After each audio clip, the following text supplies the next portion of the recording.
Hello. Good afternoon, listeners. If you just give me a minute, let me share the video and we will start this program.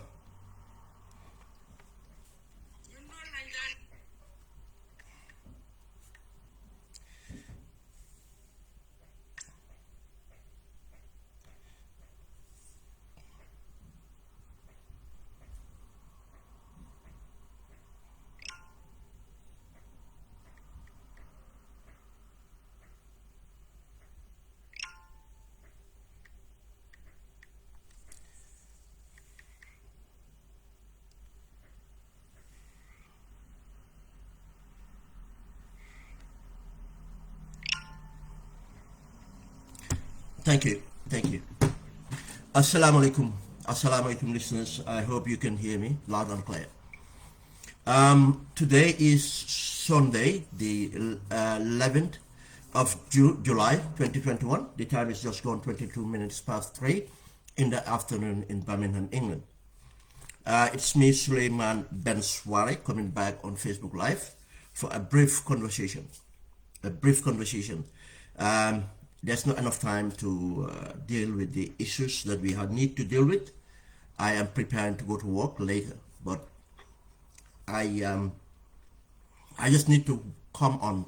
The reason for the programs, I need to really come on and share my thoughts.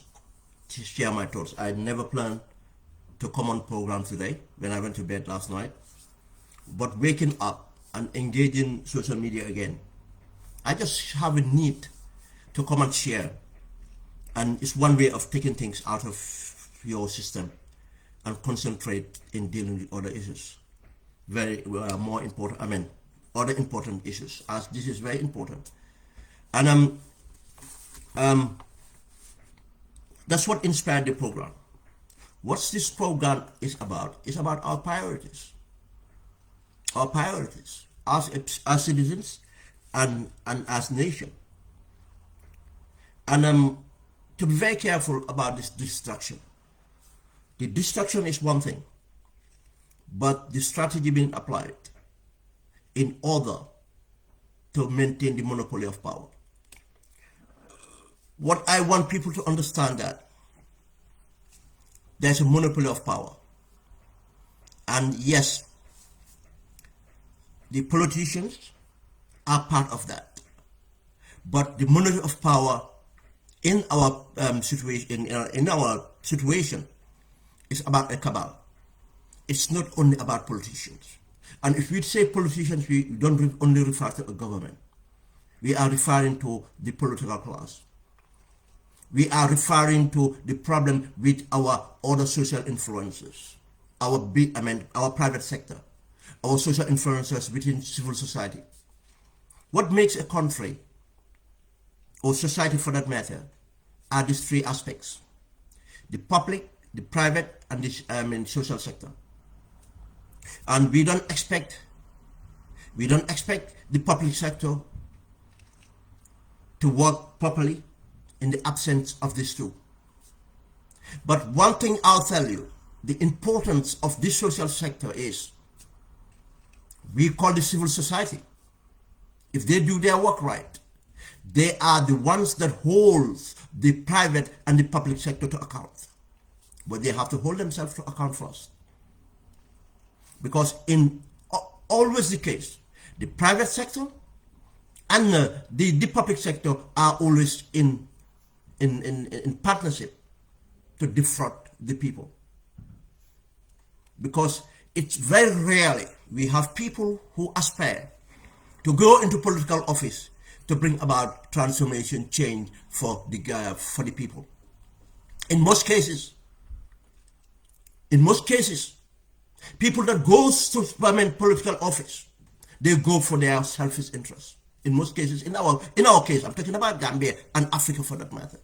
That's why we are, the continent is in the hands of the people they are in. And who are their partners? The private sector. And in that private sector, what they go for? About their interest.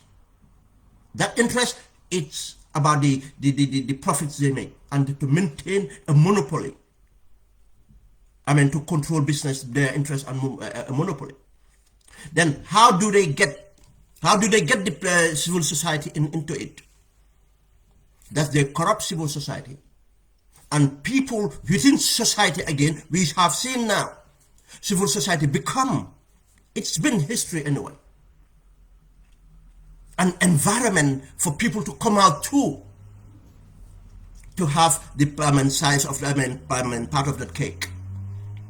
You see, part of that cake.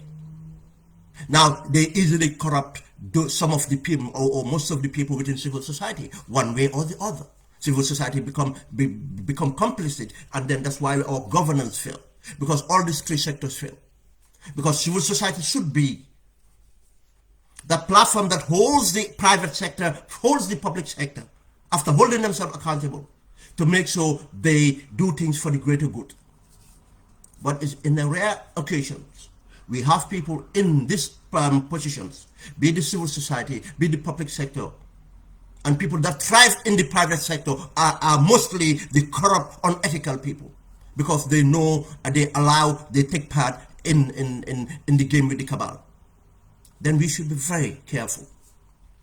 As citizens, that meant well, because I have a thinking that most people in politics, supporting political parties or supporting politics, they do it in the belief that they are doing it to advance their interests. And our interest should be common interest.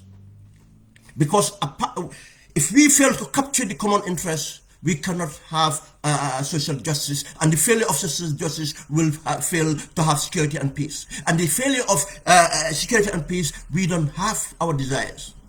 We don't enjoy our wealth or anything else. We don't enjoy freedoms. That's why I believe overwhelmingly what I mean is people that vote. People that are in the middle of the politics. People that enable and energize the politics, mainly and especially the backbone of that are women. And as we can see in the registration. As we see in the registration, the statistics doesn't add up. It's not that we have more women in that sense than men. No, they take more interest.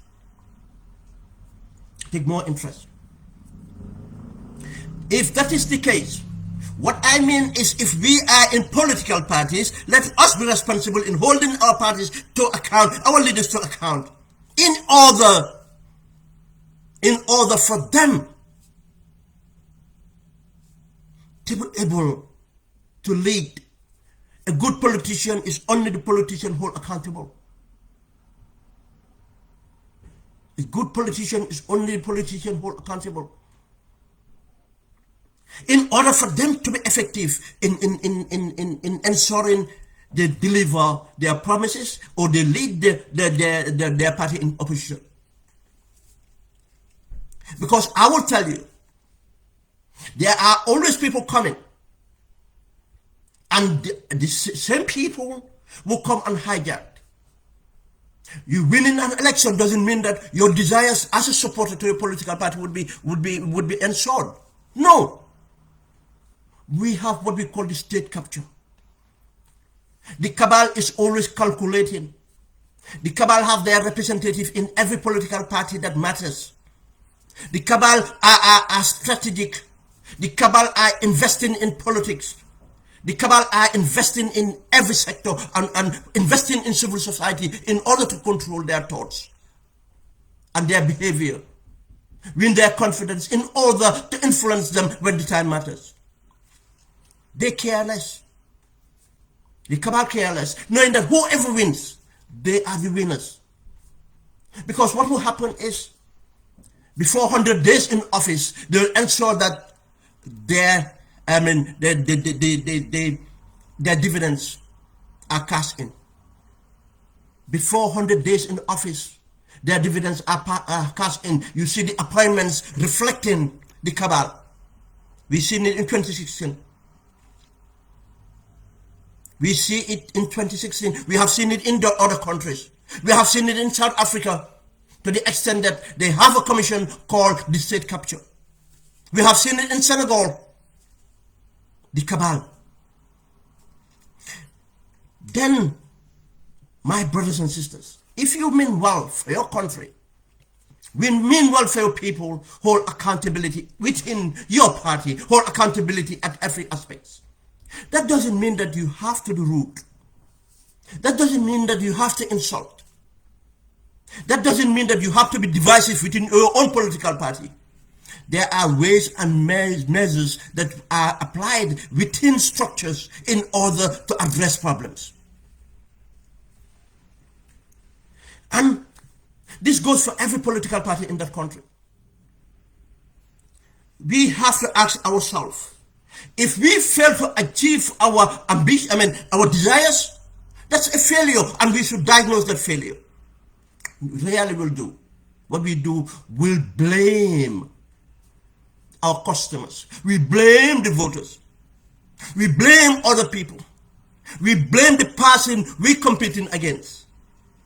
How did that person gain power? How did the person maintain that power? That power is a power that you given to that person. That power is the power you're giving to that person. When our political leaders in their party structures are not living to expectation. That's the failure of a political class. The failure of political class is not only about Barrow. Barrow is not a political class, in fact. Barrow has not been a political class. The NPP have not even proven to be a political party. How can we blame them for everything? Because we fall for their game, the game that the cabal is teaching them. We should not be reactive, reactionary, but we should always think. Yes, and if our members, people that declare to support us, people that we can identify as our supporters, our sympathizers, have done something wrong, it's expected of us, the leadership, to come out and ratify that wrong. It's to our interest. It's to our interest. We should be strategic. Elections, politics is about strategy. I'll tell you, even that resources people think about is strategy that brings other resources. The strategy is a strategy that ensures that resources is utilized and allocated to the right areas for it to impact. If not, what happened to the MPP will happen to you. You have the resources, and that resources will not impact. In fact, those resources will be toxic, because that's the only thing that the people will go in for. And once they have it, there's no other impact they will have. It will be a negative impact, never a positive one.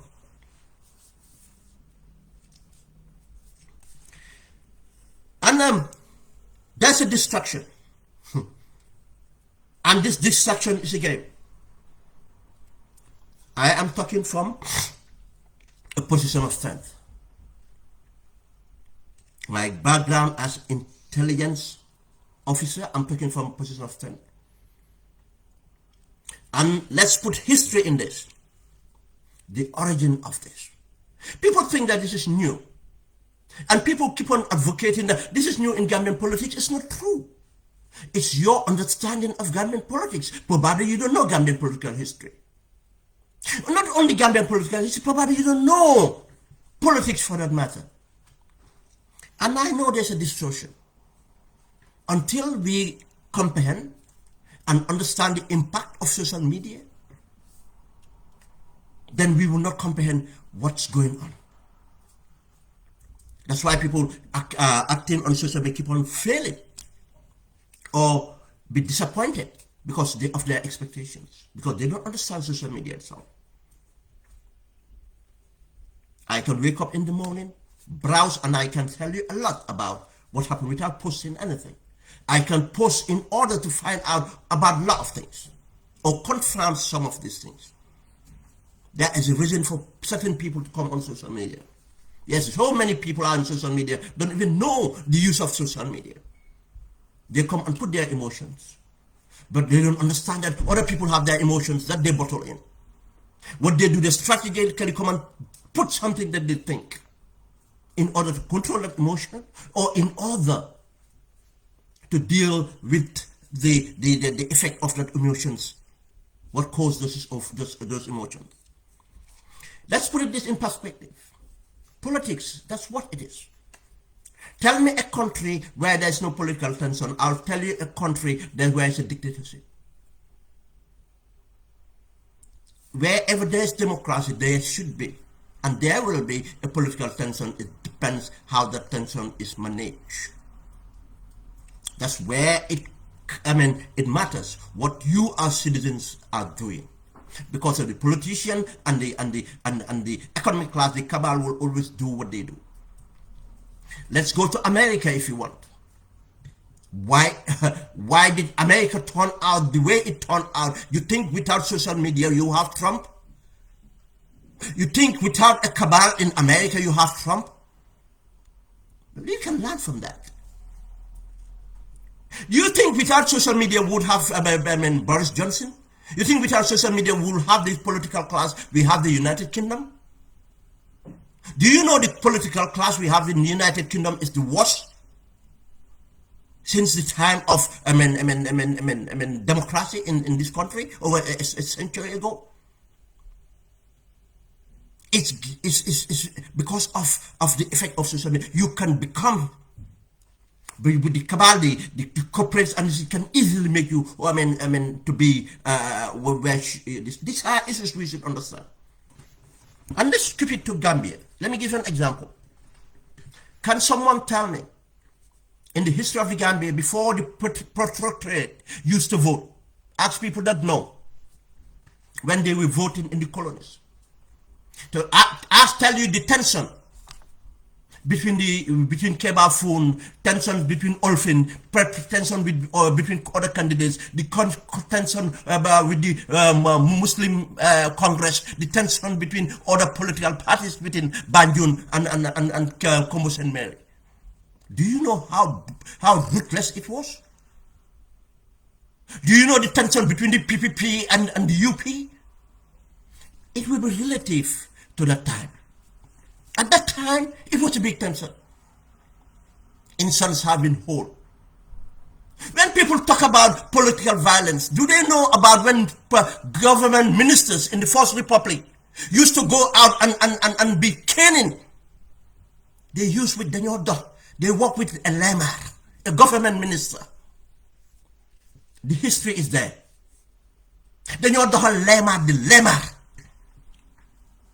electorate. They pull out pistols against we have seen that all. Elected ministers. These are not only ministers, they are elected sitting members of parliament who became ministers. Go and ask what happened to Sankonsila. Go and ask what happened to Sankonsila.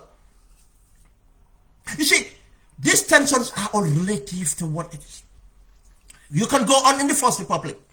The tensions between Djibu Diagne and ANJ, the tensions between in Bakau, the tensions in Banjul itself, the tensions in Tumalna, the tensions in Badibu, the tensions in Salikenya, the tensions in other places. They are relative. Now, imagine this was when we only have a radio station monopolized by the executive, the incumbent, a radio station. And that time, the radio station even doesn't reach adjacent corners. Or there was what? Radio poverty. Some people have to share to know the news. Not everybody have access even to a radio. You see how the news was controlled? Now we should be very careful now. We think of what social media have done. You think without social media we would have taken out Jammeh? You think without social media the Arab Spring would have happened? You think without social media, the Black Lives Matters would have happened? You think that, you see, we have to understand this and put our argument, our discussions in perspective.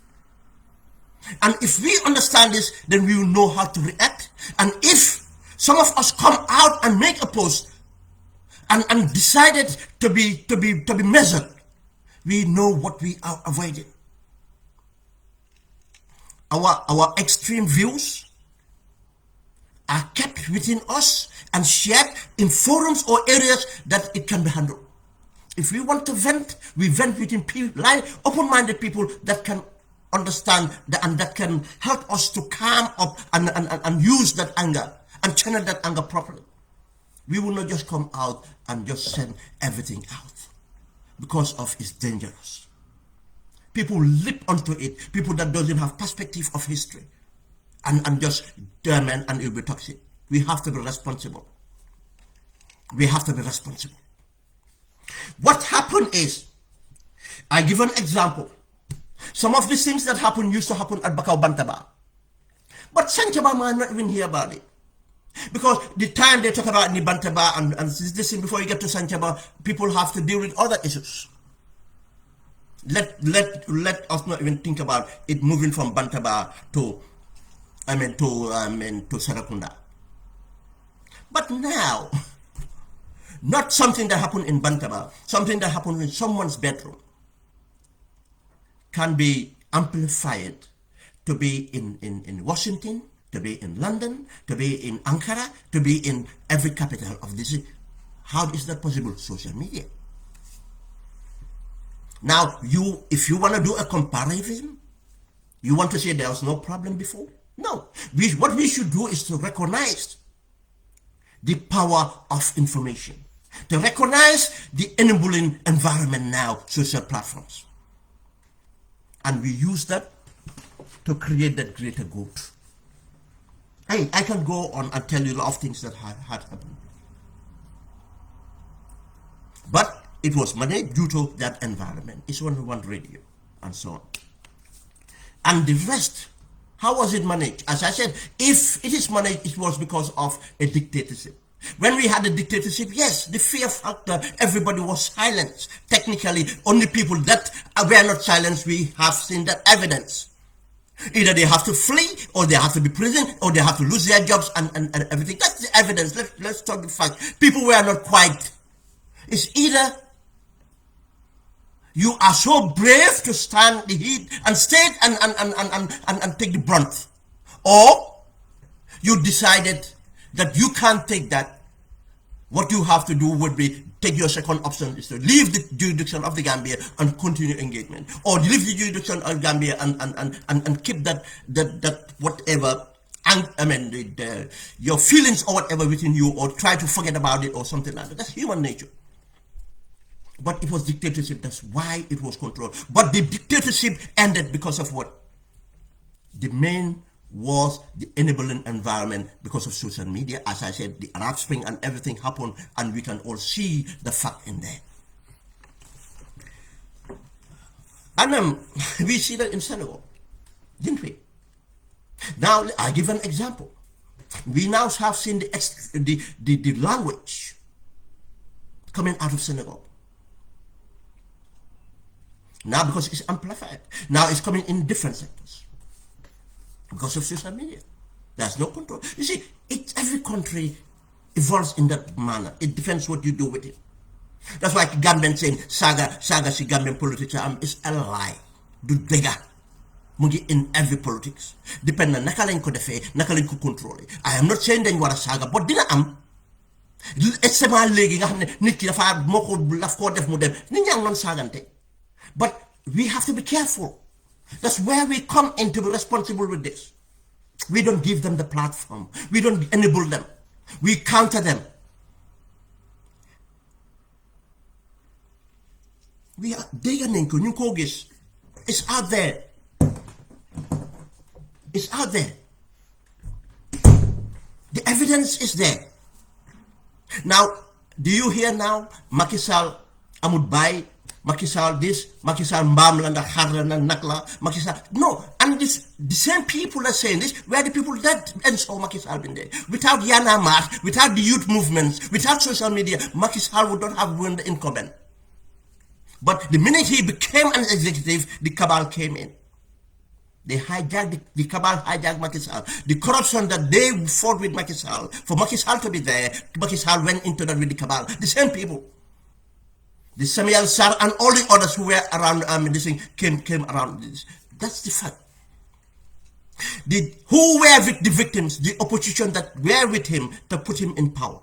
The youths, the movements, civil society who were real to put him in power. Who are his allies today? The opposition who were with Wada. The civil society who were with Wada. We should understand this. We should understand these facts. It's such us citizens to protect this against. Be the politician, be the private sector or civil society. We have to be proactive and we have to take part in this.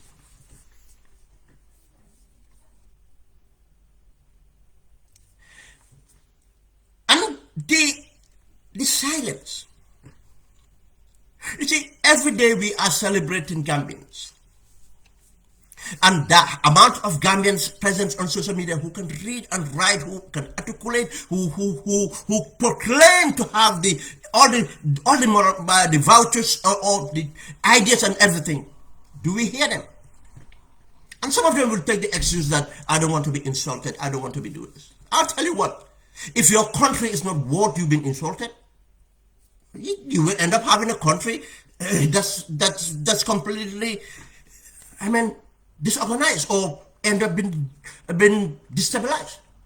One has to sacrifice. It's not that you call up to be insulted. That's not you. That's the person who insults you and people that will watch for that person to insult you.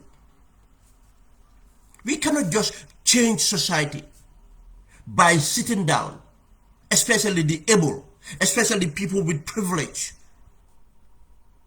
People who can make the change and difference, to sit by the side and criticize the politicians. Why didn't you join those politicians? Or criticize civil society? Why not join the civil society to make those differences? As an independent person, what are you doing to make sure you bring about the change? We all know we all have opinion. And we all share our opinions, but do we really share our opinions where it matters? Or are we real on our opinions?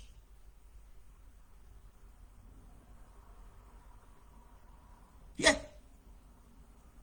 We know the existence of WhatsApp group. You have a WhatsApp group organized. Next minute, that WhatsApp group would be another WhatsApp group would be because of people cannot stand to share their opinions in certain forums. They have to go and create another forum to share certain information, opinion. They have to create another forum to share another. That's not sustainable. Why can't we make sure wherever we are, we get to share what we can and just measure it? There's nothing to be outrageous. Nothing. What you have to look for is my contribution. How would it matter? How would it impact? Would it impact the social good, the common good, or not? Should I keep silence on this? Or should I think of another way of approaching it? Or should I reach out to people that I think that can change the narrative? How can I change this narrative? This is where should we invest our these things. Because not always looking at the person who the messenger. We don't even look at the content. Because we already have crystallized our divisive thoughts based it on tribe, and these are minorities I'm talking about. These are minorities I'm talking about. These are people who can differentiate, but have developed a defective mindset now. Anything they look at, they don't look at the content. They will look at the person and to try to judge that person rather than judge the content. People can belong to different political parties, but at times there are issues that you can agree on. There's nothing wrong to say that I agree on this, but you will always try to punch a hole on that. How can we develop from there on? Encourage that person to develop those thoughts more. But no, you will, or you, instead of going to fight, encourage that person. What you do is trying to bring that, even when you know that actually what he's saying or term contribution is right. No, you won't do that. You might stay away from it, but you are looking at a controversy that he will create, and you will amplify that controversy. You will amplify that controversy. I give you a typical example. Every day I look at that. The issue of Gina Bass. How many times some of us are sharing Gina Bass? Go and see the people that would only. Few people would. And I'm talking about, this is something that should unite us. If we cannot promote Gina, if we cannot all come behind Gina, how can we be united? You think unity is just by advocating unity? It's a practice. We should devise strategies. We should use the opportunity that arises within ourselves, the good, and magnify that. That's how we beat the bad. It's about Gina Bass. Go and try and construct something that is non-political, but critical. Because when it's critical, obviously the brunt goes to the people in power right now, the government in place. But that does not mean that the criticality rests on that government, but because of our thinking, everything will be that government. No, it is actually talking about us as a society, our failings. Because the failure of a government is a failure of the people, especially in a democracy. Yes, we have a democracy. It's challenging in some areas, and it's a new democracy, and we need to rebuild or build on that, build on our gains. People would be on, if we are quiet, people come out and say, what they are fighting. It's not true. We all know that. They monetize what they do. One reason I refuse to is two things. It will, I don't want to undermine my thoughts, because I might be conflicted. I am a human being. Once I monetize what I do, I am a human being. My biases might start to even grow further. We all have biases. Because I'll be thinking of what is going to make me money. Two, why I refuse to, because I want to influence this inner thought. That listen to this, I have nothing to gain. Apart from to hold on to what I advocate for, that greater good. I can do controversial. I can get the ratings. I can get this. It's easy. It's cheap. What is not easy about it is your moral, your integrity to do that. To lie about people, or to expose people's private lives, to pick on the weak, to be rude, and everything else. That's what it takes. It's not been genius. It's not been genius. But to what end? To pay your bills and live a life? Is that sustainable? No. Because when that country collapses completely, it's not. Just as the businessman, just as the other people, that's what the problem is. That's what it is.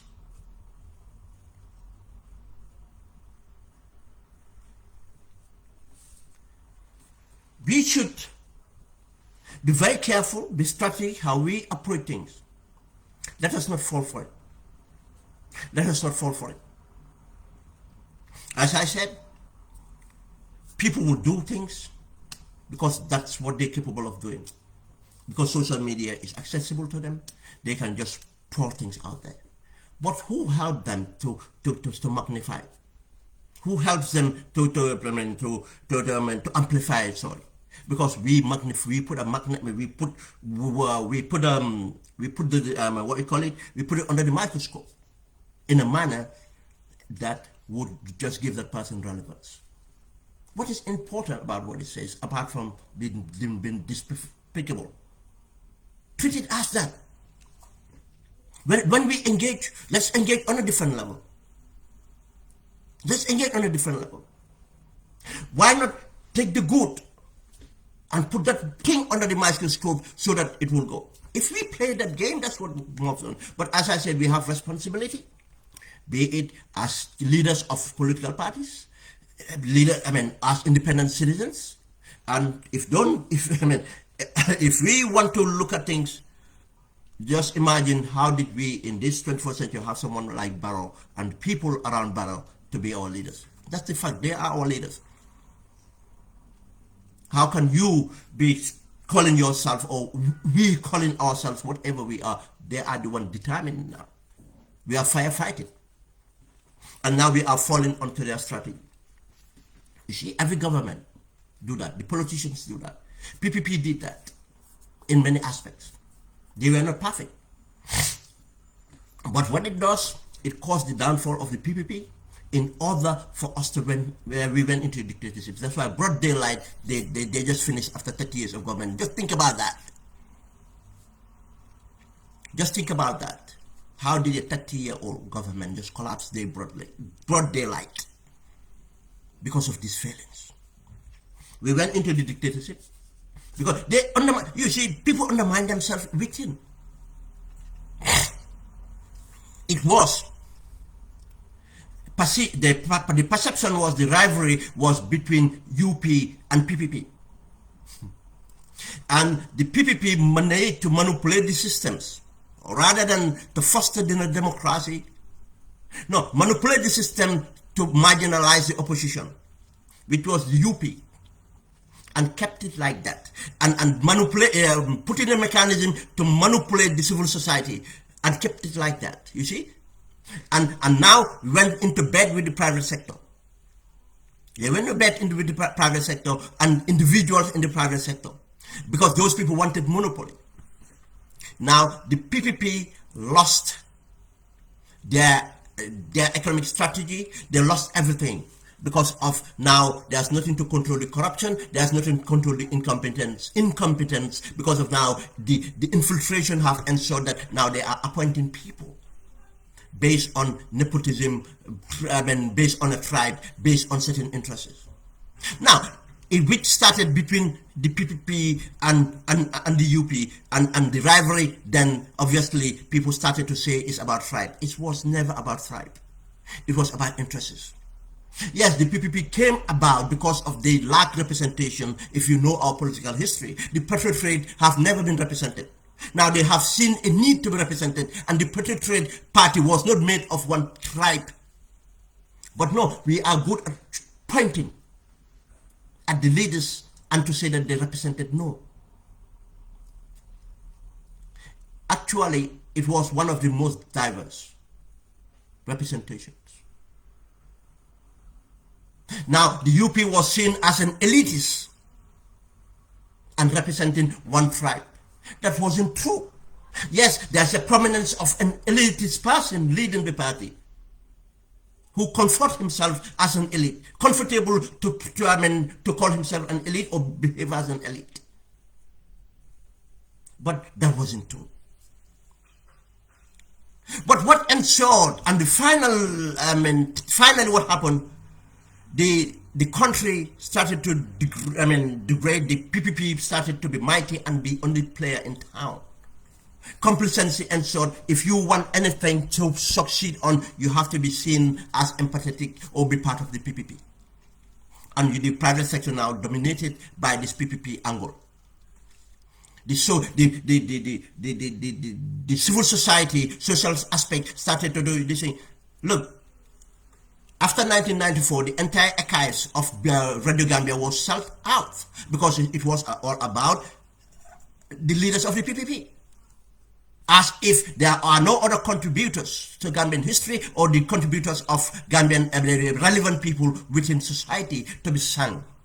Yeah, the jealous, the girls, the other people, they come and it's all about Jawara, it's all about the people listen.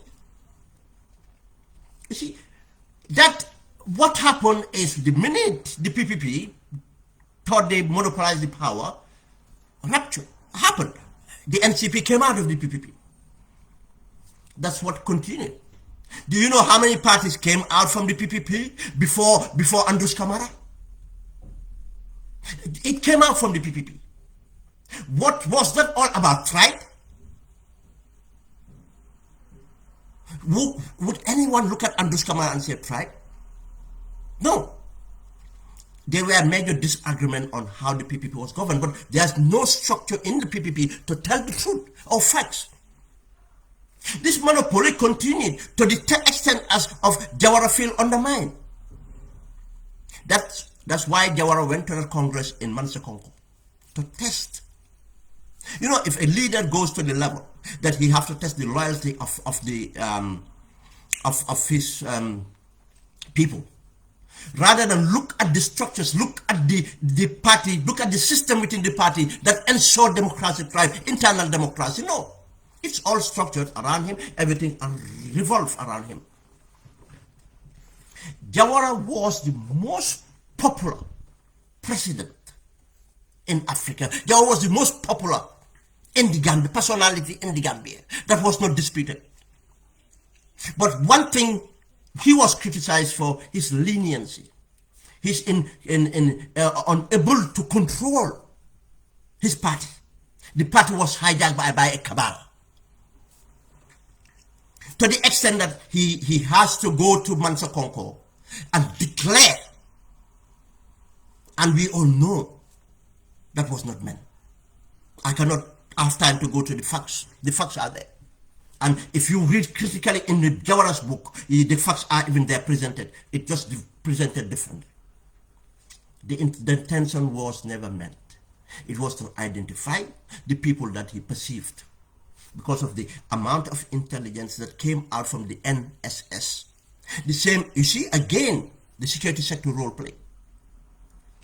Because the infighting, now they use an institution, security institution, the NSS, to be the bedrock of their problems. Any information coming. Jawara was so confused, because every day, people identify that they're going to overthrow your government, they have these people in the army, they have these people in the police or Zandam. Was overwhelming for Jawara. There was no system. Instead of the NSS being the intelligentsia that will help to stabilize the country, was the intelligentsia that undermined the country. On all the whole, people don't know. The intelligence that the NSS was relying on was manufactured by one individual, Yaya Jammeh. Yaya Jammeh was the principal thinker, contributor, operator of the NSS. And I'll explain it shortly how it works. The Pa Jallow was undermined due to this infighting in the PPP. And Jawara, again, his lenience or compromise things, just decided to take Mr. Jallow, Pa Jallow, to the United Nations, to post him there, and think that the problem was solved. And Keba Sise was appointed. Already, Keba Sise was affiliated to Sehu Sabali. I think they come from the same constituents or they were friends. Now, Keba Sise fell for Jammeh. Jammeh was suspected. One of the reasons Jammeh was removed from State House was that he was suspected to be a mole working for the Kukoyi Gambian dissidents movements. Yes, he had contacts, but that time even Jammeh don't have real contacts. He was in fact the one making up his contacts, trying to show his loyalty to a tribe or whatever it is. But what Yahya Jammeh did, from being suspected, moved from State House, Yahya Jammeh became an architect of thinking. Now, let me turn this on them. And now started to volunteer information on Kukoi and his people. The little he has, Yahya would blow it to these things and pass it on.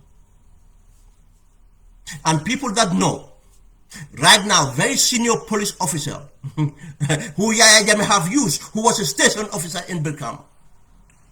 Now he's very prominent in the police. I'm not going to name his name. People that don't know. Was actually another person used. These people became the true prime and this thing. The person in Birkama, you see, the Gambia army used to be on alert every minute. There's an invasion. There's going to be it was all fabricated live from Yahya Jammeh to that person. And that person passing it also as intelligence. And the NSS, because of they lack the capacity, now they are relying on two things: the internal feed within the PPP and an imaginary enemy, in Kukoi. Yes, Kukoi was an issue, but it could have been dealt with differently. But now what they're doing is they're relying on this information which was manufactured, fabricated. Any little thing Yahya gets, Yahya blow it up. Now, Yahya became, because he strategically spread himself to have contacts, go and ask every government cabinet minister during Jawara time, he have relationship with Yahya Jammeh. Yahya Jammeh infiltrated the entire system to befriend them. Go and ask their families, who will tell you if they're not alive. He have relations with all of, some of them have come out and admit, yeah, Yahya Jammeh used to come to my house. Yahya Jammeh was my friend. Yahya Jammeh, I used to help. They don't know what Yahya was up to. Infiltrated them and used all these things. Manufacturing coups, counter coups and everything, and passed it on. To the extent Jawara was so confused. Because everybody was named technically one time or another. Now, in order for Keba Sise to prove to Jawara that he was not making up the stories, Keba Sise said to Jawara, you see, Jawara was so very sophisticated, but he was disarmed. He overstayed. Now, everything around him was compromised. We are human beings. We are good as the team we keep. Because this division have got to them. Wolof, Sausage division have got to them. And even the fullers in the PPP we are termed as Wolofs has got to them. Knowing that there's someone who infiltrated. When this infiltration happened, to the extent that Keba Sise said to Jawara, I will bring our operative, our main operative, for you to see him and speak to him. Just to prove that he was not making up stories. Because they are so outrageous for Jawara. Outrageous for Jawara. I'll tell you, Usainu Njai, the brother-in-law of late Usainu Njai, have even been accused of plotting with certain people to overthrow Jawara after the Mansa Konko Congress. Do you know how many people? All the time, there are certain politicians been labeled and linked to certain people in the security forces. It was a regular thing happening. And this false alert created complacency. Now, even wolf, when the wolf come out, nobody was prepared for that. That was all Yahya Jammeh's strategy. But not only that, Yahya Jammeh was taken, go and ask. Taken to Jawara. Yahya Jammeh was strategic again, said to them, I don't want to be identified. Only to Jawara. A cover was put on Yahya. Yahya was put on a blanket, taken to State House, taken to Jawara, and few people knew about this operation. And those few later had, when the coup happened, now started to scratch their heads. That's where we find out all this. Yahya went to Jawara and tete-a-tete with Jawara and narrated everything. And Jawara was scared to hell. And this was what led. Now Keba Sise and Sehu Sabali to be very powerful. Sehu Sabali was made a vice president. Sehu Sabali was made a defense minister, which have never occurred. Jawar have never given that portfolio to anybody. That was the trust. And everything was based on a false information. But do you know the importance of intelligence? It shapes the mindsets. Intelligence shapes the policy. Intelligence shapes the strategy. And once Yaya was able to change the mindset of the PPP or the ruling class, because only PPP was on town, there's no opposition. The opposition was imaginary. Sirif would have never won an election. Hassan Musa would have never won an election. Now one player in town, democracy was just a facade, wasn't real.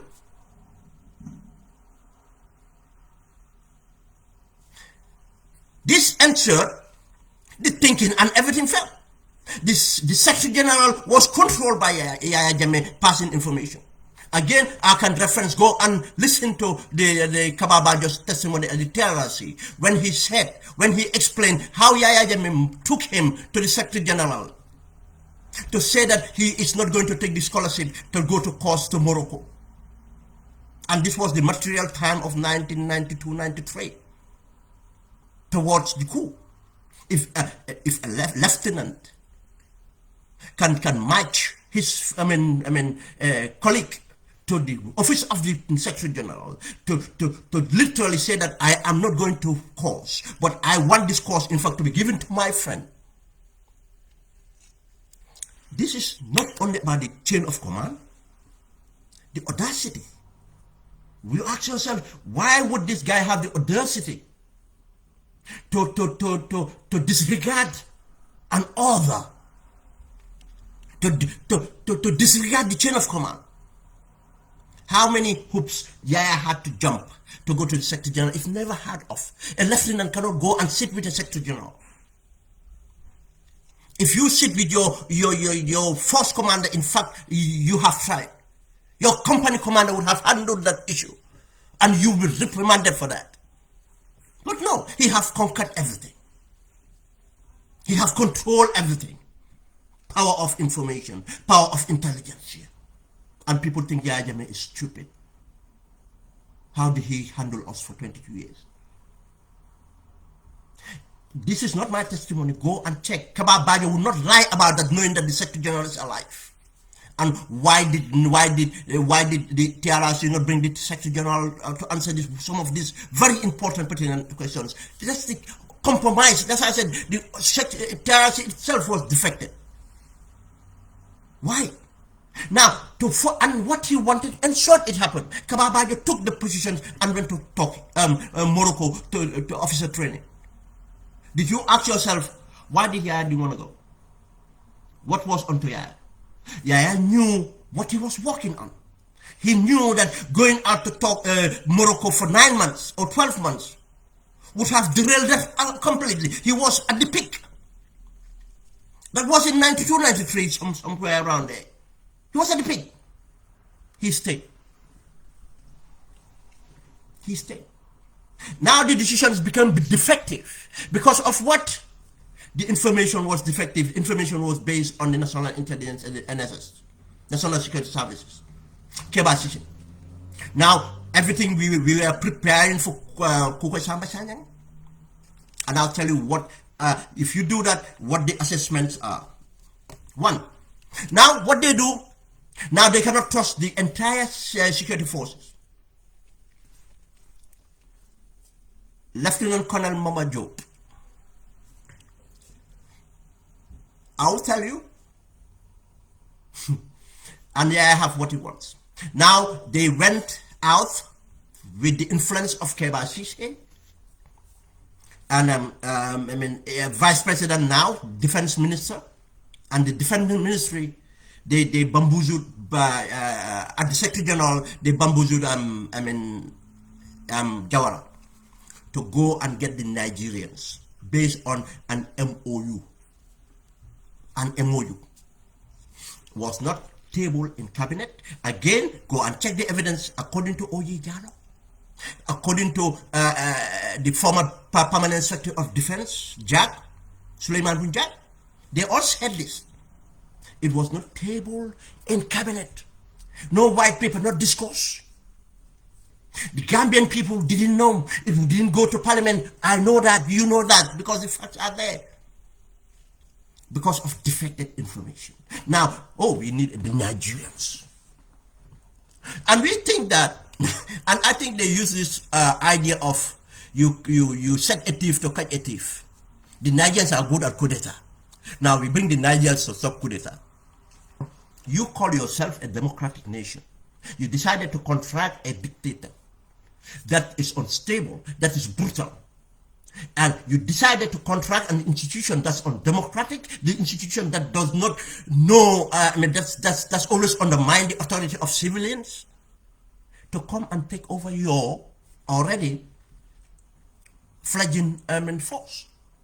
And that's when the Gambia Armed Forces, Gambia Army then, not FA Armed Forces, became completely disseminated. Yahya may have what he wants now. He can determine the future of the security strategy through information, intelligence, capture, state capture one person. That's because how lazy we are as a nation. We just accept.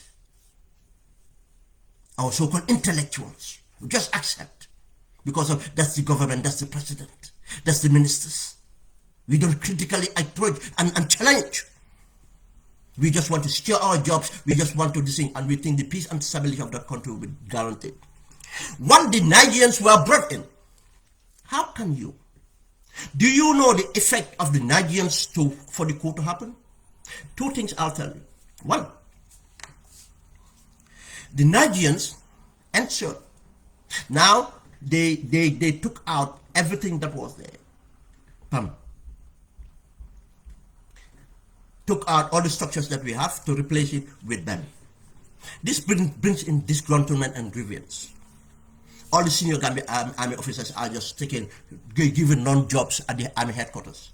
And some of these people became big heads because you know, the concept of bourgeoisie, now they see themselves as authoritative, these things, they can be seen as, I am chief of logistics, I am chief of this, I am chief of this, with an 800-man army. They've decided that now we have an armed forces. That's how this armed forces idea started to come in. It didn't happen then. In larger part, the idea completed it, but that's where the damage started. There was a reason, there was an information use, there was a reason the British never wanted us to grow our army that big, but to have a force, an effective professional force for part of our contingency planning. Security is not about the uniform, is part of that. Security is about governance. But in case certain things happen, then contingency planning would be kicking the army, and other things will play their role. They know what they do. But no, you take the responsibility from a responsible force, governance, Britain, and bring in Nigerians. You undermine the entire system. Now, you undermine your democracy. Now you have made the politicians to believe there's an infighting here. Now, because of you went and brought in the Nigerians without consulting them. Now the cabinet became even more pluralized. Now you have the Bibi Dabo camp, you have the Sehu Sabali camp. Two people in. Now, who are these people? They are all Mandinkas. We don't have a wall of candidate and a Mandinka candidate. No. Power dynamics will be determined on the likely outcome. Now, the likely outcome will be the candidates. If you want to determine the candidates, you have to change the likely outcome to reflect. Until we change that, tribe would matter in our politics. Tribe would matter in our politics. That's why you look at the candidates will tell you a lot. And look at the voter turnout will tell you a lot. This undermines the security, but undermines government first. Now, the mindset of and do you know how informed penetration this thing are? You see, our so-called elites, they talk among each other. And well, because they have a defective information, that information went everywhere. Be the Imam Ratibs, be the different Imams, because they consult marabouts. They go to Marabus and tell them this is the problem. Our government is shaky. Now we have two rivals. And now Jawara is not even stable. Now Jawara have bring on the Nigerians. I want a listihad. I want prayers. I want to be protected. I want to see where my future lies. Is it within Bibi Dabo or within Shehu Sabal? Now, go and check. You see, this is what they think. Now, because of, they don't think, they imagine this thing. No, they think now Shehu Sabal is controlling the army because of, go and ask the Shehu Sabal relationship with a lot of senior officers in the army. They started to mingle. One. That way, it brought about a lot of resentments. Now, strategically, they try to start to influence how things are. But with the information they're using to do these things, they don't know they're doing it to Yaya's favor. Now you see, go and check. Before the coup, what was the arrangement, the restructuring was based on tribe. It was not based on competence. Demlen Hall, they undermined the security by not going through regimentation. They were not going through seniority. They were not going through on capability. They go on people they perceive to be loyal to one person to another. People they perceive to be loyal or what tribe they belong would determine how they react. This is what they think. This is what Yaya made them believe. To intelligence. They have go and look at the structure at the State House. The officers at the State House. They go and look at the officers at Bakau Barracks. Yaya Jammeh knew where the counter should come, the counterbalance should come. Who people to stop him, who people stop him to get into State House or taking over State House. Go and look at that. Go and look at how they structure the police. Yeah, you know all that. Go check whether this thing was not senior officers of Wolof and Mandinkas and relying on Fulas and Jolas to fight for them. Go and check that. Relying on Fulas and Jolas to fight for them. Now, and if I mean Fulas and Jolas, remember all the other tribes of the culture, similar culture to Jolas would be brand the same. They are all minority. Let's say minority. That's why with the day of the coup, the enough minorities were controlling State House to be the fighting force. Who they were going to fight for? Now you already put to their mind that this is a camp of different people. If I fight, I'm not fighting for common good. I'm not fighting for government. I am fighting for a command. Yaya Jammeh have already neutralized them. Before Yaya Jammeh get to State House, they're all subject because already days, weeks. They all know. They know Fen. Most of things said in TRC was lie. They all know the coup was happening. We all know the coup was happening. Because Yaya Jammeh have infiltrated, Yaya Jammeh spoke to most of them. But they will not admit to that. Because they will be seen as conspiring. Now everybody want to be a Democrat. I will not be part of the coup. It's a lie. Depends how the coup will tilt. Or you believe the coup will tilt. It's just to convince you that the coup is going to happen. Go and look at the arrangements. And another thing, why I said the coup will tilt, because now people even believe that Yaya Jammeh was coughing for the PPP itself. There's a person in the PPP. And may I say it's an allegation that he was coughing for Shehu Sabal. Now, you see, everybody was confused. That's thinking that it's the PPP coughing themselves. And you expect innocent people to die for PPP coughing themselves? Because they believe it, because Yaya Jammeh was a good person to manipulate. They have seen Jammeh. Go and ask the facts. How many guards have been at the vice president residence and saw Yaya Jammeh visit the vice president or the secretary general? Why do we have this? There are no relatives. Why do we have this approximately of uniformed men? And that's why we should be very careful. He manipulated the situation. How many ministers he used to visit? Yaya Jammeh turned this all. And most of the ministers have guards. And these guards will send him information. You think people don't talk among themselves? People believe that Yaya Jammeh was influential. Now, if he does anything, he's doing it in approval of a political class. Go and check, Edward Singhate's background coming into the army. Go and check Sadibu Haidar's background coming into the Zandam. Go and check, Sabali's background coming to the army. They're all lying. They won't tell you who influenced them to come to the army, who made sure they are officers. They were not better officers than others who have never had the ranks. But Yaya did that based on intelligence. Now, everything, the security arrangement or everything arranged in a way that he can easily manipulate. Go and find out, Sadibu Haidara, how he decided to move from police to the army, how he got that done. Cabinet influence. It was not done under the command. Now you undermine the command. Now the Nigerians came. Another defective is this. You see, because of the based on the intelligence given by Yaya, base of intelligence given by Yaya. Now, the Gambia have a belief, yes. Before that economic, you see, there's no even assessment. Proper assessment done for the Gambia to send troops to economic, or what type of troops and what manner, and check off the risk, and they'll do a risk assessment on if any force is sent in a mission. There's always going to be some hiccups they will come back with, either be social or something to destabilize the order. Yes, go and look at West Africa forces that contributed in the Second World War.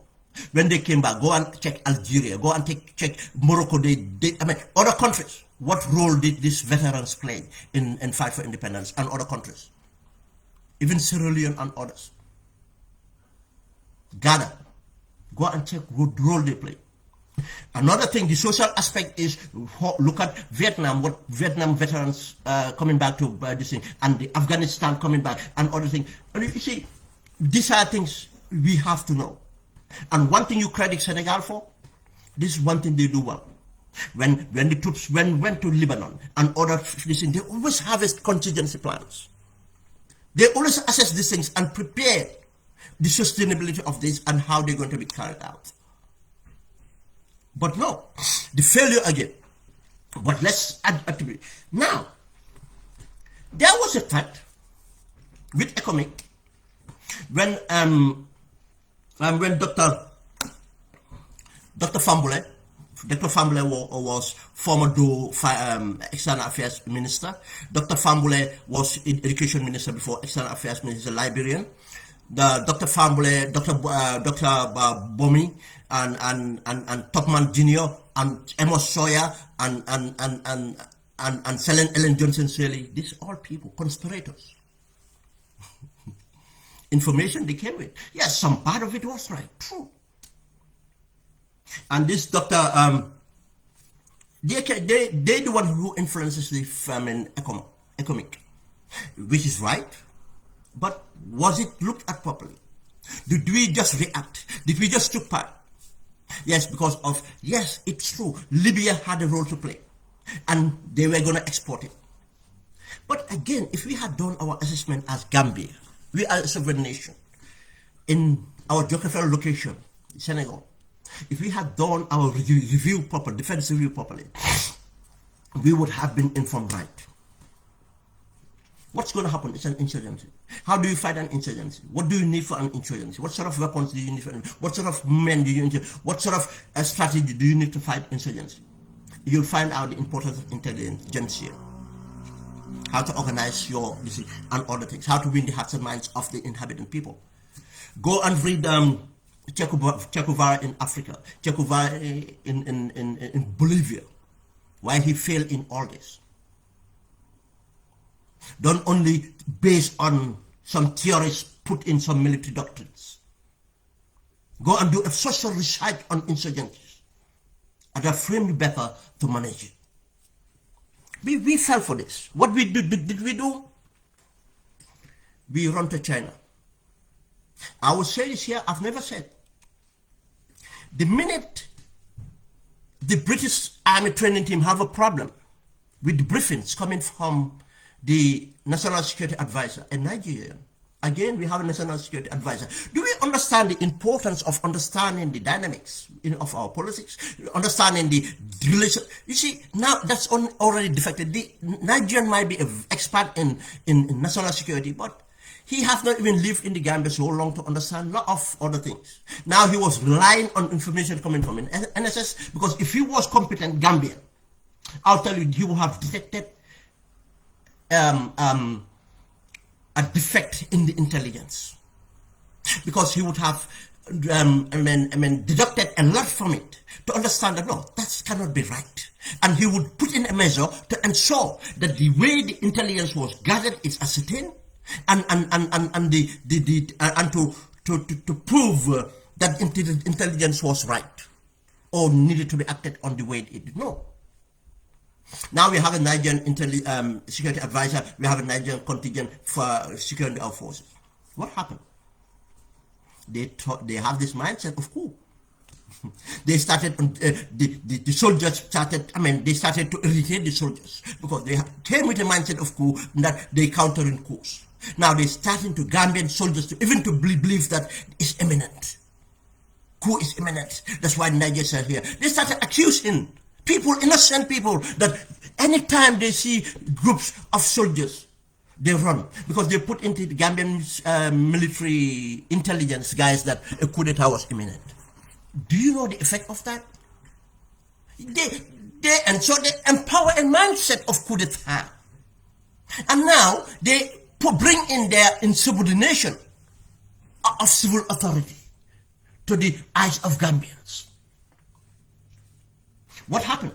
The time of the coup, two commanders would not agree. The commander to be relieved doesn't want to go. Now the commander to be relieved, Dada was lobbying the Gambian officers to say, I am not going. I'm not going back to Nigeria, because he was a king in Gambia. He was a co-president. Now, as in Nyesere or some Dwabege or whatever you call him, wanted to come in. Now he's running away from the frame for a coup, and now he wants to come and rest and enjoy Gambia. You see, they started on demand. The soldiers know about these things. They were fed about this information. Now, the senior Gambian officers are nowhere to be found, because they were all sitting in offices, being undermined by the system, because they cannot do anything. And you expect the day of the coup, they can just spring on and after what control? The junior officers are in control. And morale is, this is what happened. But again, another thing that happened, when the British has these problems, I was detailed by BAT to go and verify. You see, the British Army, because they stayed long in the Gambia, especially Colonel Shaw, and he was an expert in insurgency. I was sent covertly.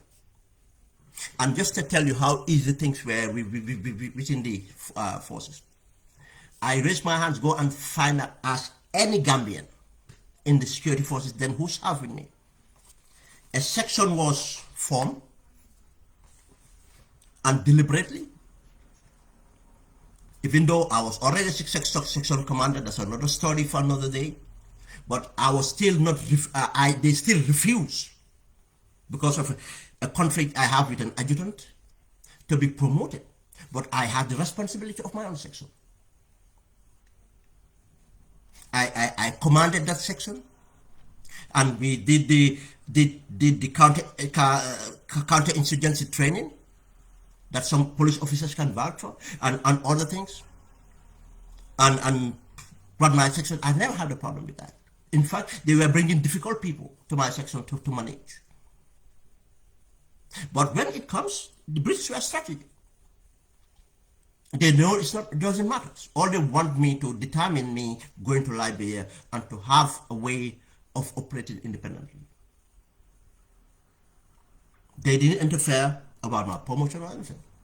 They just informed the command, and they said they wanted to create a platform, a section that would be attached to the motor section or motor platoon in in the Ghanaian this thing, so that we can start to have training to use the mortars and the RPGs that were going to come. That was so silly idea. But you see, a white man says something, we take it. A foreigner come and say something, we don't even dig into it. I was on holiday, in fact, I was called to say that you are in motor section. Motor section? Do we have a motor section? No, we don't have a motor. I remember some of our trainings we were doing, in fact, we didn't have an RPG. We used to use a stick to stimulate an RPG guy within our sections. That we are anticipated to. You see, we went for weapons. We didn't do our assessment, right? What weapons we need, how we did it, and other things we need. Now we have to build a full new armory for heavy weapons. Explosives. The amount of Chinese stick grenades, you know, the bamboo stick, they have a cover, we call it Chinese stick grenades. And that is mainly used even in ambushes. You open it's got a cap, the stick have a cap. You open the cap, inside there's explosive put in the stick, Chinese stick. It's just that big. In the stick, explosive, and there's a string. There's a string attached to the explosive, and there's a ring at the end of the string. Now, if you open it, you take out this ring, and what you do is you tie the explosive, the stick, Chinese stick explosive, to one side, and you put a string, rope, or a light string onto the ring, and pull it onto the other side, so that when people trip on it, it's like a trip wire. When they trip on it, it pulls and ignite the grenade. That's what Vietnam and others use it for. But do you know how much we had in the Gambia then? I don't know now where it is. Probably it's in Casamance or somewhere. We had so much. When we go to the ring, we used to even play with it.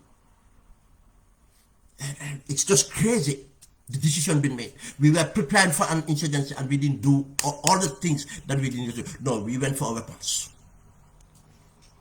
RPGs. The time I left, the RPGs and mortars were not even there. Because I saw it coming, I said, hell no, this is stupid. I'm not going to be led by stupid people. This was stupid. I was sent to Liberia for this purpose, to find out the facts about the intelligence on Kukoi and this pending insurgency. I went and I operated independently till I came back. I was not caged by any commander. No company commander caged me or put me in a structure. I was always in positioning myself and able to, because that's what I was taught. I did VIP I in fact took over the section. The minute we got to Liberia, the section commander, I made sure he's gone in supporting services, and I control my section.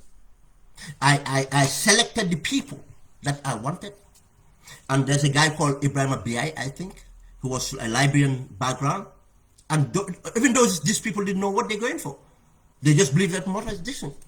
Ibrahim B.I., I remember, Liberian background, there was a reason for that, and he had a friend called, I think, Ibrahim Marong.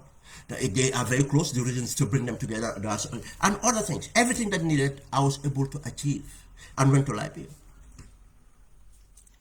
I managed to infiltrate the interim government itself from the office of the Inspector General. You have to know how to do these things. The office of Inspector General, from there on, all the negotiations to build the how they manage their interim government and the power politics going and information sharing, I have access to, and other aspects. But I had a role to play, is to find out about this, Kukoi districts, Gambian mass in my presence. I had that. My report, in fact, to the extent, Babai Mane, I think he's alive.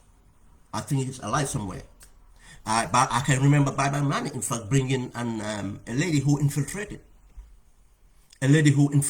the Economic base. This is just the tail end before our contingent came back, second contingent came back. He infiltrated the economic base. And Baba Mane is the one who detected this lady and was brought to my room to interrogate her.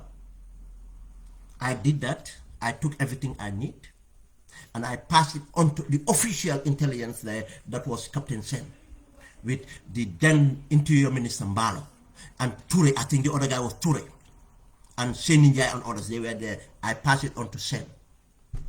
And I gave my brief to Sen. I said, this is what happened. She came in claiming this, that. She was suspected. She came to me, and when I dig in, she said this, but I don't believe her. I think she's on a reconnaissance patrol.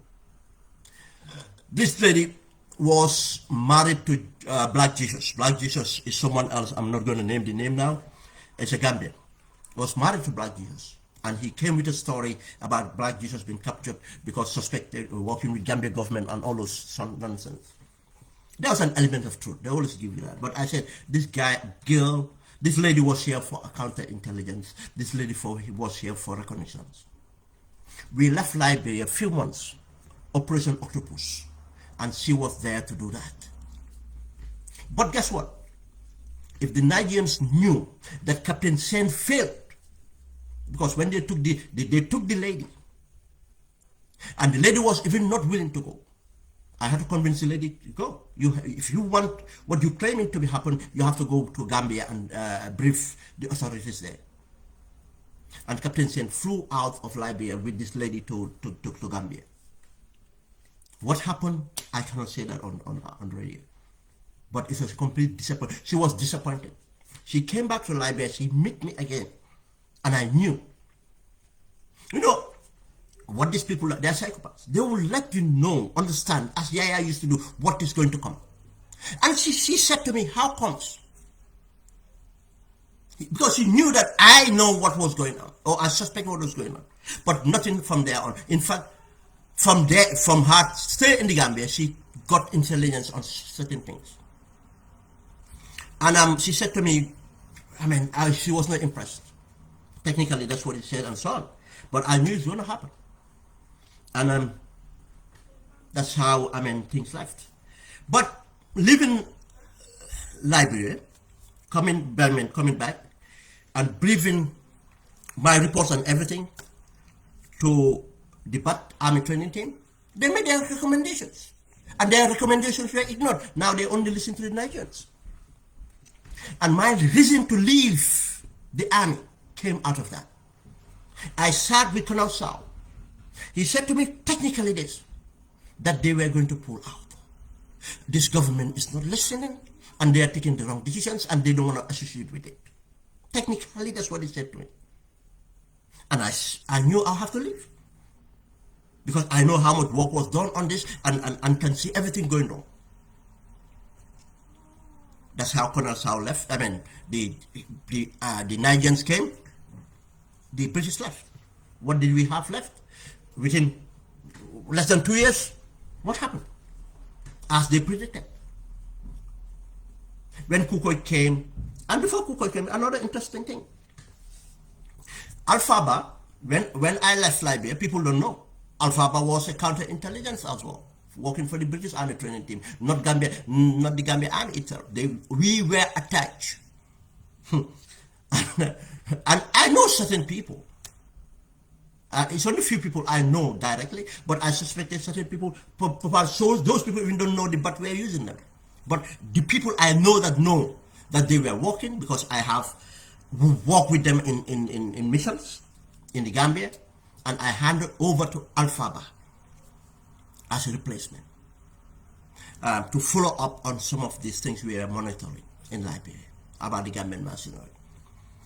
And this war ensured when the junta came into power, Alphaba made a recommendation to Yaya Jammeh that there is an imminent threat that will come out from Kukoi Sambasanyang in Liberia. That's when I knew, in fact, then Yaya Jammeh was just lying most of the time to the government. He did not know much about the insurgency, about Kukoi and his guys in the Gambian mercenaries. I refused to sit with Yaya. I sat with, what's he call it? Sat with Alpha.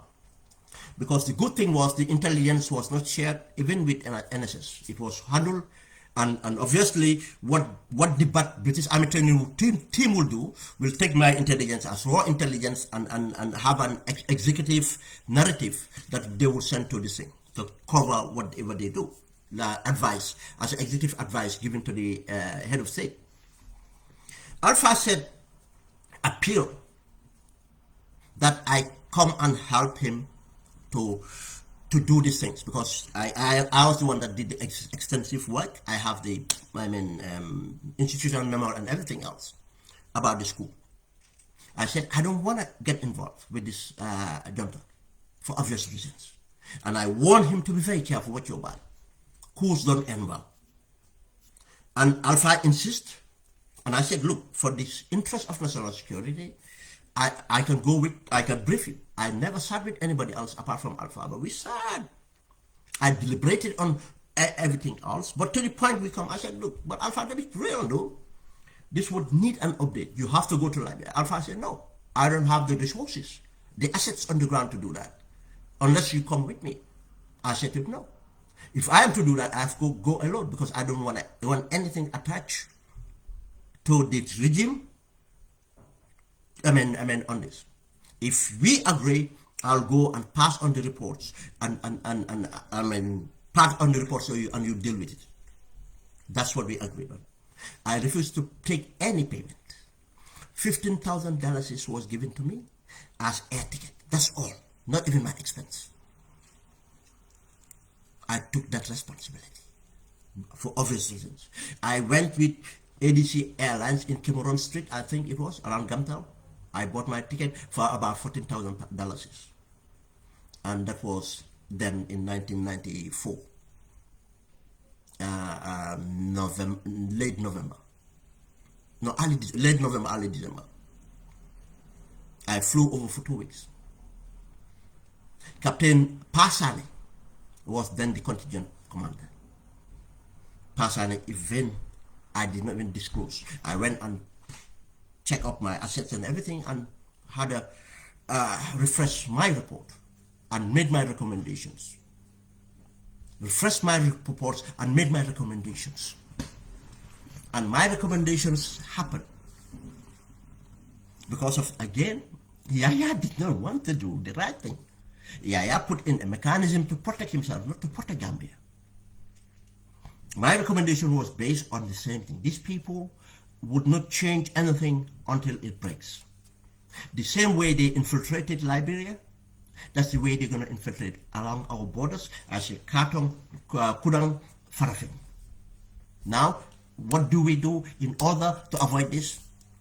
Because I don't want a rebellion. I know what it does. I don't want insurgencies to start in the Gambia. I know what it does. I know how brutal these people are. I've seen what they did to Liberia. I made my recommendations how to operate for all the military barracks to be safe, to be protected, how to operate a satellite human intelligence network. You have to think about first the outer post, how you protect your outer post. I mean, any insurgency would start from local inhabitants. They have to come in. And again, that's why I said, if you understand why Che Guevara failed in Bolivia and failed in Congo, Angola, this is the problem. You have to understand how to build a satellite human intelligence. To detect, you have to detect and nip it there. But again, if that fails, how to protect your physical barracks. The SOPs and everything to do, the strategies to apply, the contingency plans to design. I went into detail and did that report. I came back, it took me another 2 weeks, I think, to write that report. Because I am more technical than academic, it takes me time to put things. I can put things technically in a second and give you everything. But it takes me time to review and put it in an academic sense. And it happens the way I predicted. It happens, and they managed to do that because of the instrument, the mechanism I asked for was not in place. They would have been detected the minute they started to visit Farafenni before they even get to the barracks. And the operational standing procedure in the barracks would have ensured that detection would happen. If it fails again, the contingency plans would have kicked in the minute an attack starts. There's a way you protect outposts. There's a way you protect outposts. But these things happen. We fail. Why am I saying this? Why am I going all into this? To tell you that the last thing that happens, the trouble you see, starts from governance. And we are going there. We are going there. It's scary seeing the Barrow, the strategy they're playing with these elections. And the opposition is falling for it. And I say the opposition is falling for it. UDP is falling for it, but the science people too, or the position the other opposition parties are playing, they are falling for it. I don't have time to digest on that.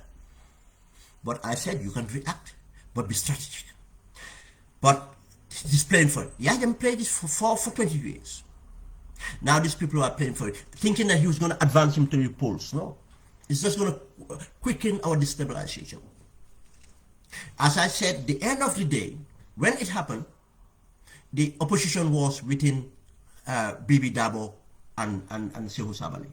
And what we find out that the failure of governance that ensured a single person was empowered, who was strategic enough, who was to use and manipulate the entire system, to place things as he wants, and acted on it. And we were destabilized, and it continued. Right now, it's the same thing. It started from when we had our independence to now. We have to respect institutions. We have to build independent institutions, and it will be quicker now. We have heard reports from the CDS accepting that the armed forces is not fit for purpose. It's divided. We don't have a contingency planning with the armed forces because the executive is scared of what they represent. The political class is completely divided, and individuals are seeing things differently, thinking that we are executing elections, we can accuse each other, we can insult each other. I am telling you that if we are not careful, this is where we're going to go, and it's going to be worse than 1994, because it's not going to be a coup d'etat, it's going to be a civil unrest. A civil unrest, that's what's going to happen if we don't come to our senses and stop this nonsense of falling for he said, I said, and giving prominence to people that are not to be given that prominence. You always have people to insult. Depends what we do with those people. We don't give them platforms.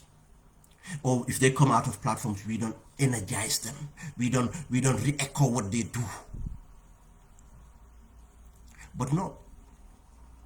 Everything positive we do, our people that claim to be smart, civilized, man, no matter politics. I am an intellectual, I'm well read, I'm well read.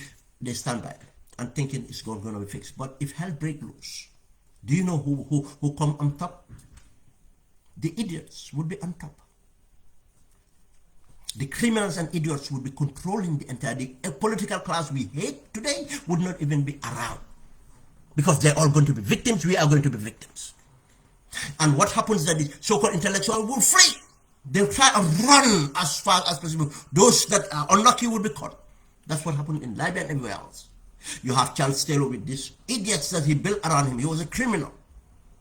And all these factions they have, everybody of them was a political criminal or a technocratic criminal. But who were behind them? Children, criminals, and people don't know. They empower them, call them generals, call them everything. The army as we know it would not be. The AFL became nothing. They became part of the problem. This is what's going to happen in our army.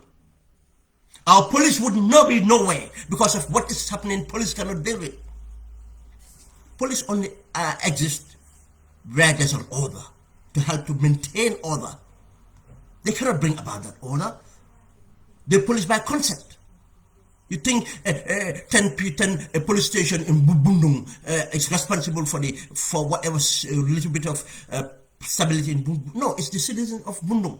If they refuse to be, civilized, nobody can make them civilized. They will wreck each other. And that's what we're doing now.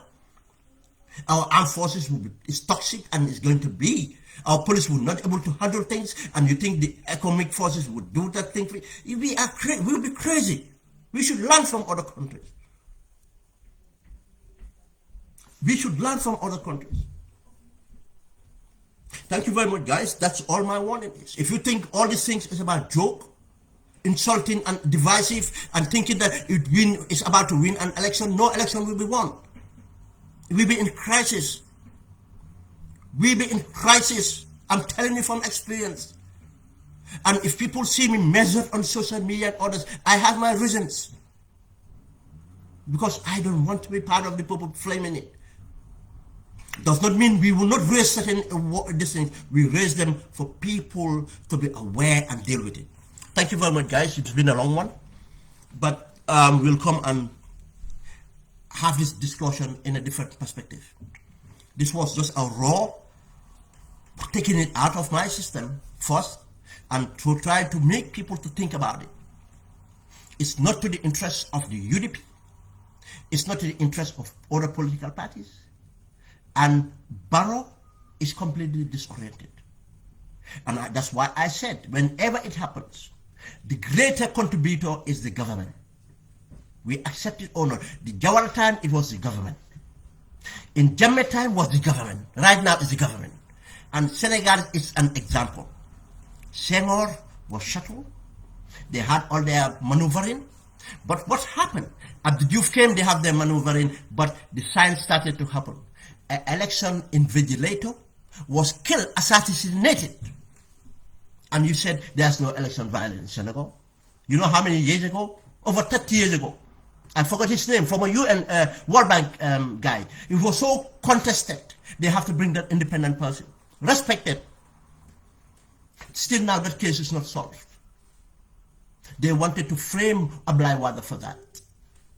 It was the government. And it went on, it deteriorated. Abdou Diouf wanted to prolong, but he could not because of Senegal had what? Professional forces. Abdou Diouf have to concede defeat. Wade came in, Wade started to dismantle the resemblance or the independent, the good of the political class of Senegal. Started came with a cabal. Samuel Sarr and others started, the corruption became widespread. To the extent of undermining that how and wanted to prolong himself by tampering with the constitution and went for a third term. And that resistance, the intelligentsia, I mean the Senegalese smart people, rose up, with youths rose up, and the security forces, independence, ensured Wade could not use them when it finally came that Wade lost the elections. Wade did wanted to contest the results, the second round results. The commanders of the forces went to see the interior minister and the defense and said, we are not going to stand for this. The president had to concede. It's clearly he have lost. We cannot afford this. It happened. The same thing, Macky Sall came on that platform given to by the Senegalese. The Yanamars, the political class came together to unite, to empower him. Even though he came from the political party itself, they accepted him as an anti-establishment. The youths accepted him. That's what made him a president. As he came in, what did he do? Is Yanamar force. Try to undermine Yanamar. Just as Jawara came in force, the civil society and opposition came together to win our independence. What they do? They undermine the civil society, undermine marginalized opposition. And we thought that we did that to Pernjai.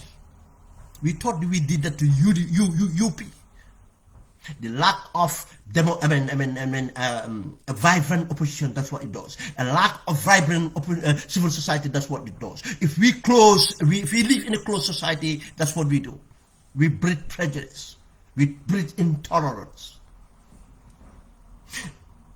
Macky Sall did that. by starting to marginalize the Yanama, and after his election tried to politicize and tribalize the election, his movement. He tried to use the security forces. What happened? We saw a general resign because he would not accept.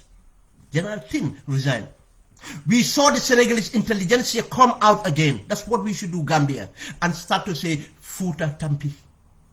Futa, the area that he wanted to use as a political platform of a tribal mission, they say Futa Tampi. Futa doesn't want to be part of this. Who stood up? And intelligentsia stood up and said they are not going to be part of this. We have to be strategic to use intelligence. We cannot do everything on our political platforms. We have to know what civil society stands for, how to. But no, we see civil society as an enemy. Right now, the youths are back again. It's not that because of they support Sonko, but Sonko represented something they agree with. Just as when Macky Sall represented something they agree with. Macky Sall have marginalized the entire opposition in Senegal by locking people up, by buying some of the senior opposition, by giving them money and positions, and by trying to, you see, this is what is happening. We cannot blame the people for this. We blame leadership for this. We blame ourselves, the influential minority that could bring about the change, that could be the intelligentsia to bring about the change, that could work with political parties to bring about the change. That's why I said all of us cannot be in political structures. My background does not allow me. I'm not effective. I can if I want, but that's not where I want to be. I don't want to empower a political party. I want to be part of a force of a change, for transformation. And it's to create that environment I want. I think I can impact. And if I go into political frame, I would be muscle in, I should be controlled. I cannot be. Why should I waste my time knowing that's what is happening? Why are we not hearing our opposition? Why do we not have an anti-establishment movement? Why didn't we not have an anti-establishment candidate? Everybody from a political party and they become part of the establishment because they are scared to stand aside and criticize constructively, strategically. No, they would instead turn around opposition, undermining opposition. Go for the kill. That's the strategy. Go for barrel. And in that sense, you can control the narrative. Ignore the agitations, but what you do is, as an anti-establishment, take the lead. Or a political party, take the lead. Concentrate. Don't react in a manner they want. That's what Barrow wants. But he doesn't know. For him, he wants to, and his people want to save themselves, thinking that whatever they do to win the elections, that would save them. Regardless of the risk factor. They don't know the risk. They don't know what they pose. They think they can have a MOU with Nigeria and that would protect them. What did I say? Senegal sent their external affairs minister. I did the analysis here. That they will not be pleased. They sent their external affairs minister that afternoon. Omar Faye came out starting to disassociate the government from the MOU they signed. We have to understand. We have to understand how governments run. They disassociate themselves. These people don't know what they're doing. They're trying everything, trying to go into bed with Jammeh. They don't even know there is what that means. I'll tell you, if any day Jammeh stood up to say, vote for Adama Barrow, let us pack our bags and be prepared. People who are to jump into the Gambia to do something, do it. Or run out. Know that then is imminent. Jammeh would with us. The day I am saying this again, the day Yaya Jammeh said, vote for Adama Barrow, be very scared. Because there should be a motive. And the motive, it's not that Barrow will give him what he wants. Jammeh knows that. Jammeh knows that. Barrow cannot give him that. Barrow is not going to be trusted. Not only that, it's not within his powers to give him. It's not within his powers to give him. He cannot win that opinion. He cannot change the dynamics. No. Then it's all a game. Yaya Jammeh knows it's a game. Now the APRC is so fractured. Different loyalities, different interests. It's about interests. Let us not allow to fight against our APRC family, because they are not the problem. The so-called leadership of the APRC are using them. Let us not allow to fight among political parties. Our objective should be to find the way and strategy to win the opinion, to govern, to make sure we maintain the peace and stability of that country. That's what I am interested in. But the game's playing up, you have to know it. All these insults is monetized. It's about money. And different actors playing onto it. Yes, the UDP are falling for it because they over-given them attention.